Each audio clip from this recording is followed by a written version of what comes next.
cadowgaaga waa kuma imise cadow ayaad leedahay cadow ma waxaad u taqaanaa qofka xoolihiisa kuu diiday ama ballankaaga baxay ama mar walba ku xasdaya ma ahan kaas cadowgaaga dhabta waa kan alla subxaanahu wa tacaala kuu sheegay cadowgaagana waa afar midka koowaad waa shaydaan lacnatullaahi calayhi waana kii alla subxaanahu wa tacaala uu yidhi الشيطان لكم عدو فاتخذوه عدوا إنما يدعو حزبه ليكونوا من أصحاب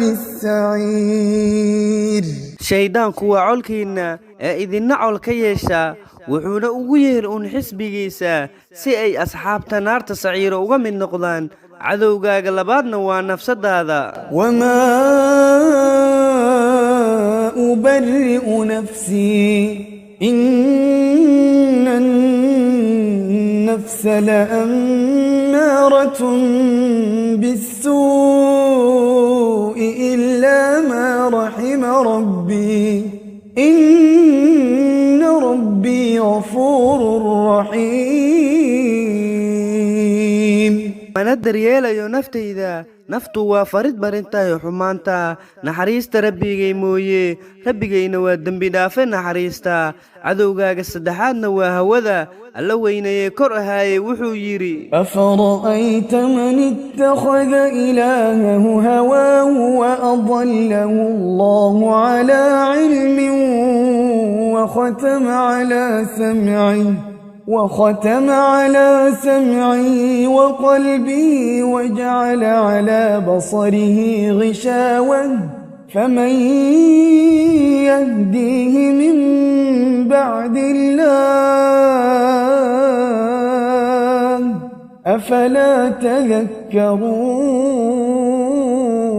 تذكرون كوران روح كيشي إلهي سيهوديسا oo Allah idumiyay isagoo cilmigiisa oo daboolay maqalkiisa adeegiisa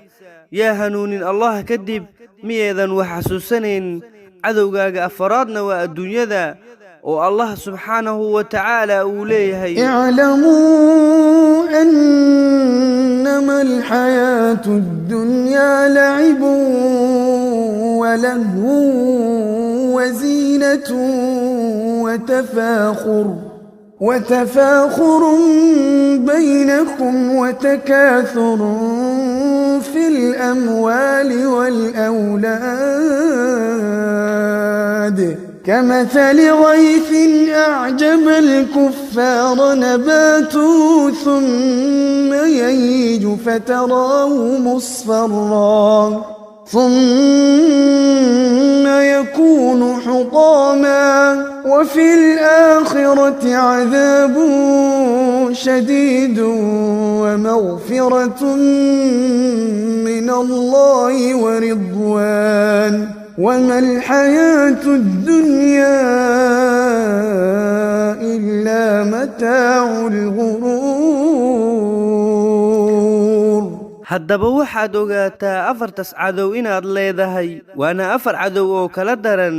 maxaa yeelay shayddaanku wax kale uma taagan inuu ku baadiyeeyo maahine haddaadan ka dhigan cadow nafsadaada mar hadday nafsadaada ku hoggaamiso aadna garan weydo qaladka iyo saxa aad qaladka u qaadato waxa saxa ah saxeedana aad u qaalato qalad nafsadaadu waad baadiyeysay say ku wadana waxay ku geynaysaa jahannama